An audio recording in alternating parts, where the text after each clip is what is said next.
We're lucky enough to be joined from Arizona by Andrew Fisher, who's preparing for his fight in Bellator coming up. First off, you're out at the MMA lab. How did that come about? I wanted to come and finish my camp off over here, just to acclimatise and get used to the time difference and the heat.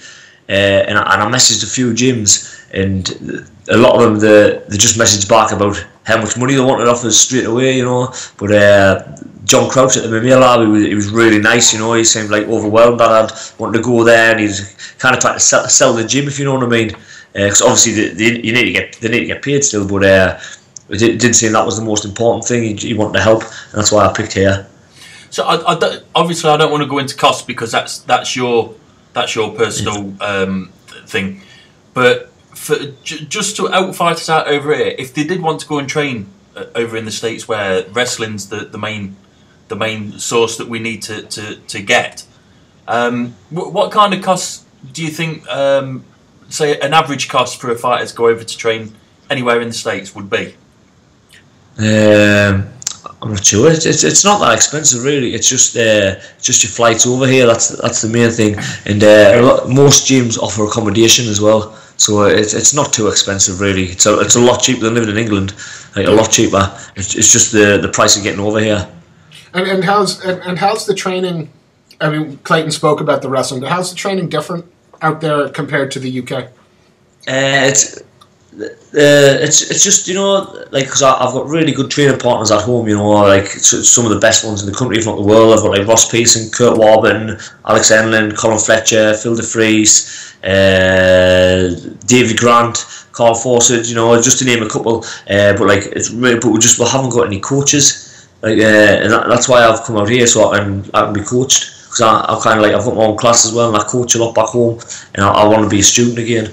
And that's why I've came here. And don't get us wrong, the standard's massive as well. Like, but I'm doing well with everybody as well. And like, we do some things better at home, I think, and they do some things better here. You know, it's not like they're not like up here and we're down here. You know, it's very similar, just slightly different. I'm sorry, I'm interrupting. It's funny you should say that, because I think a lot of people's perspective is that there is that kind of chasm, that difference. That's what the difference is. You know, if you go to spar with somebody and you put him up here, right? You're always going to get beat. If you go to a fight and you think, oh, he's in the UFC, you're always going to get beat. Or he's in Bellator, you're always going to get beat. If you realise how good you are, you know, and the gap's not that different. They don't know. They might know some slightly different technique, you know, or something, but you know some good stuff as well. And anything you don't know, you'll learn from them. Where do you think that sort of the British MMA training outstrips the Americans? I think because most people will say, well, at the American camps the wrestling is probably going to be a little bit stronger than at the British. Where have the British camps caught up or even surpassed the Americans? I think we'll put a lot of work on our takedown defence, because we're so scared of getting pinned off the wrestlers, so we do graft our asses off at takedown defence, and it's worked quite well for us here as well. Plus a lot of the Americans, they've been brought up wrestling, you know, and some of them they don't transition it over to MMA quite as well, whereas the English, we've just learnt the 3 or 4 things that work for MMA. Yeah. Do you know? It's like, but it's like the standard wrestling's high, you know. The grappling here is really good as well, and they kick quite a lot here as well. I think maybe our hands, the English people's hands, the boxing's better, but they like the legs here. Yeah. Who have you had a chance to train with over there, the UFC Fan Partner? I've sparred with Benson Henderson, Efrain Escudero, Victor Meza, who's the King of the Cage World Champion. What else is here? John Tuck's here. Yadi Metza, who's in the UFC. Jimmy Varner's here. I haven't sparred with Jimmy yet, but he's here. It's probably loads more. It's just hard to think at the minute. There's a little Brazilian bloke called Tiquinho, what is he called? Tiquinho. Yeah. He's really 3 times world champion. He's like about £140. But there's some really good people here. I'm just interested, just for a guy that's mainly fought out of England up till now. How did it feel to first start training with those guys? And is it just I'm just going to go and train with regular guys now. It's like I'm saying again about putting people on a pedestal. You know, I try not to put anybody on a pedestal, like, because then you're going to get beat from the word go. You know, like I don't really get. I try not to get starstruck by anybody or anything, and they're just all normal people. Even like Benson, he's like a proper cool bloke. He's like my first day there, and obviously you feel a bit nervous going to the gym where you don't know anybody, and he was like, he said, Andrew, I'll pair with you, and like so I've done the technique with Benson on the first day, and like and they've done the same with other lads who's come over. They're all really nice. They're proper nice people. How many of you guys are actually training? I know Benson's obviously training for Pettis, and you've got your Bellator fight coming up, and Brad's training for UFC. How many of the other guys that are there are in camp as opposed to just going to train? Most of them are. There's I know Effie's got a fight in Effie, and Scudero's got a fight in 5 weeks' time. I've trained with him quite a lot.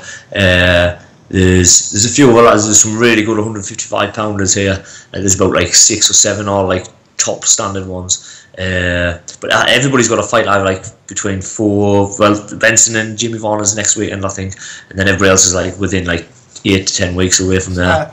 You're in training with a lot of guys then who have got big fights coming up, and how is that? Does that improve the quality of what you're getting from being out there? It's like I say, there's nothing wrong with my training partners at home. You know, it just comes back to the fact that we don't have a coach. Whereas here, like for my first day, John Crouch, who's the head coach, he was giving us like 100% attention. You know, like it was like for my first day here, I was put in the cage. There's nobody else is training. Everybody's standing watching. And I'm getting like a fresh man every round, and it's like a fight, you know. And then whereas at home, it's like, because we haven't got a coach, it's everybody spars at the same time.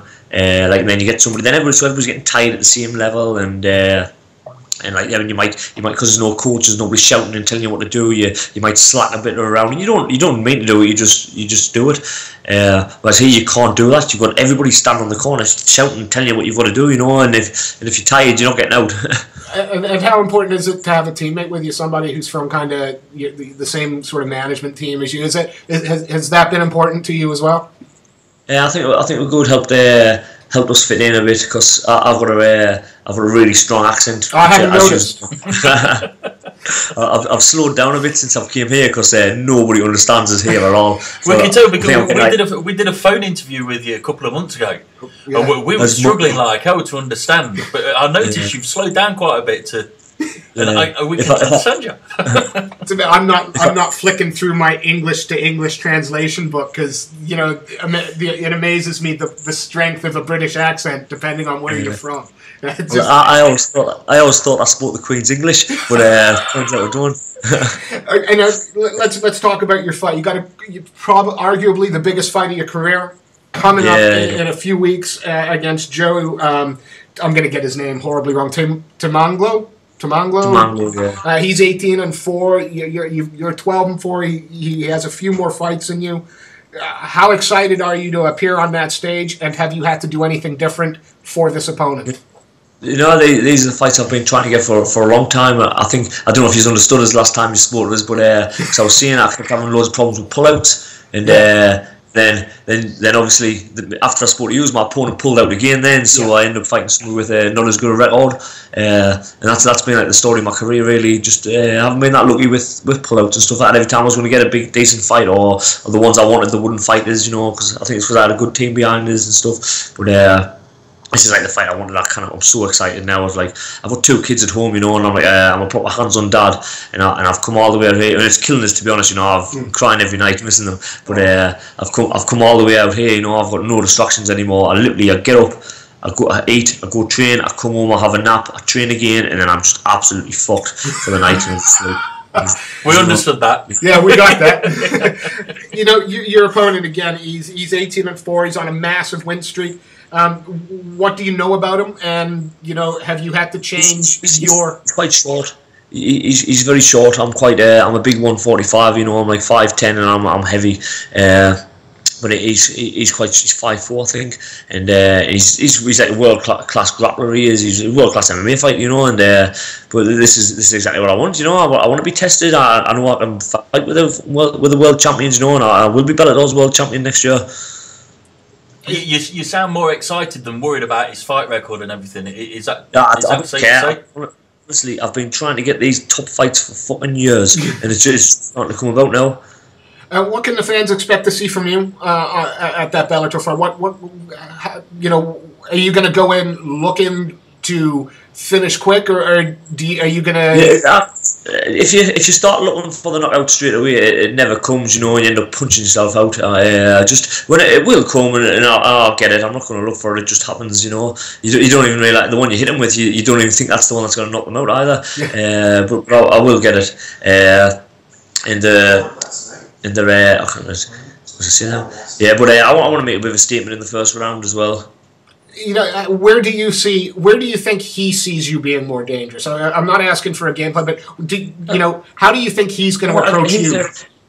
He likes to take you down. His jiu-jitsu is excellent. He's very athletic. He's really athletic with his jiu-jitsu. And he's won most of his fights by submission, so I would assume that's where he wants to put it. And as for yourself, I know you're happy on the ground as you are standing, but would you like to keep it on its feet for a little bit while, or is that giving too much away? I'm happy anywhere, like I've adapted my style, for MMA, so it can work anywhere. I'm not like a pure jiu-jitsu grappler, if you know what I mean. But my MMA grappling's really good, and my scrambling's good, and my takedowns and takedown defense are good, and my boxing for MMA is good. It's like you put us in any single art, I'll probably get beat off obviously good people, but in MMA I don't get beat, putting it all together. And this fight's pretty high up the card. I mean, I think it's only one fight away from being sort of co-main event. Does that add any extra pressure onto you? Nah, I just seen it yesterday. I just read yesterday, and I got a bit of a cheese actually. I showed Brad. And again, once this fight's out of the way, and I'm certainly not suggesting you look past your opponent, but is Bellator where do you want that Bellator strap? Is that the plan? Yeah. It's like once I win this tournament, then I should get a shot at Pat Curran next year, as long as he's still got the belt. And is there going to be any tinge of regret that the majority of those fights are going to have to be stateside or outside the UK? Are you going to miss the UK fans? The way I say it's on telly back home, but the way I say this is the hardest thing is leaving my wife and kids, but it's like the way I say it, it's like look, the fights there's 12 weeks worth of fights. Like, it's 12 weeks out of my whole life that's gonna change the life of my kids, isn't it? Like, it is hard, but like after my first fight, I'm going back for a couple of days just to see them and then coming back. So it is horrible, but it's not the end of the world, is it? There's plenty of people in the army that see the family for less than I am, don't they? I think that's a really realistic and pragmatic view. And does missing the family put a little bit more fire in your belly? Those sacrifices. That's what it is. You get. I think it's without any sacrifices, no victory, is there? I think that's an Optimus Prime quote of Transformers. Yeah, I mean, awesome. Pop culture everywhere. Look, for your friends, family, and for your fans back home, what can they expect to see from you in this fight? Like I say, I just want to make a statement in my first fight, just so everybody else in the tournament they really don't want to get me next round. That's what's going to happen. Sorry, go ahead. No, I've never been in a boring fight for a long time. Well, not on my part anyway. So I don't think it's going to be any different this one. Again, not looking through your opponent, because I know you wouldn't do that. But the rest of the field in the tournament, is there somebody that you really want to? Is there anybody that you really are excited about stepping? Honestly, I'm not fussed. Everything happens for a reason, and like whichever one I get next, that's what's meant to happen, and that's the way it is. That's why I wasn't fussed about the first one I got. I'm not bothered about the second one. I'm going to have to fight them all anyway, so it doesn't matter, does it? And Bellator have signed quite a number of Brits at the moment. You've got Rob Sinclair who's coming in, Martin Stapleton. You got they're starting to pick up a lot of Brits. Are you happy? Is that something that's good for UK MMA that our top guys? Well, I think there must be, because obviously the UFC isn't massive in England at the minute, is it? It's only like die-hard fans, really. It's not like everybody knows about it, But like obviously they signed a few Brits, so hopefully they're going to push it and push the advertising in England as well, And then that's why they've signed a few, isn't it? What's the press like over there for the English guys? I haven't really had anything. I went to a social security office yesterday because I have to get a social security number because I've got a visa and I've got a P1 visa, which is like a professional entertainers visa do a second speak here with you. Sorry. And when they were interviewing us, asked us all what I do. I said, MMA, and that's where I was fighting. I said Bellator, and then they just started getting loads of other people from behind the screen to come and talk to us and that. Do you think that are we that far behind the Americans in terms of recognizing you guys as athletes? It's really big here. It's really big here. You know, like there's even like most people, even where I'm from, up Sunderland, up north, there's only like, people who train MMA, you know, or die-hard fans who even know what it is. A lot of people, they've never seen it before still. Let's talk about Bellator for a few more minutes, and then we'll let you go. You know, they've started to appear on British TV. They got the, I think it's the Viva deal. Obviously, you're not Bellator management or anything, but do you think that they're going to bring an event over to the UK anytime soon? I'm assuming so. You know, that's why I think that's why I got signed along with a couple of others. I think they've signed 6 now, have they? Yeah. There must be, because it must cost a lot of money to get the English guys over there. You know, so I'm assuming they must be trying to build a fan base up so that they can do an English show. I want to thank you ever so much. I know it's you're just getting up for breakfast, and it's got to. Although you're an early riser compared to Brad, it seems. I want to thank you ever so much for your time. But before we let you go, is there anybody that you want to give a shout out to, or any sponsors you'd like to name? I always get put on the spot. I would like to thank my main sponsors, Fighters Only. They've kitted us out loads. Combat Soap. I always forget these. Frontline Training, Grapple Fit. All my teammates back home at NEVT, everybody at MMA Lab, and my friends and family as well. Please, I'm missing. Thank you very much. You got a special message for the family, because we'll make sure they get it.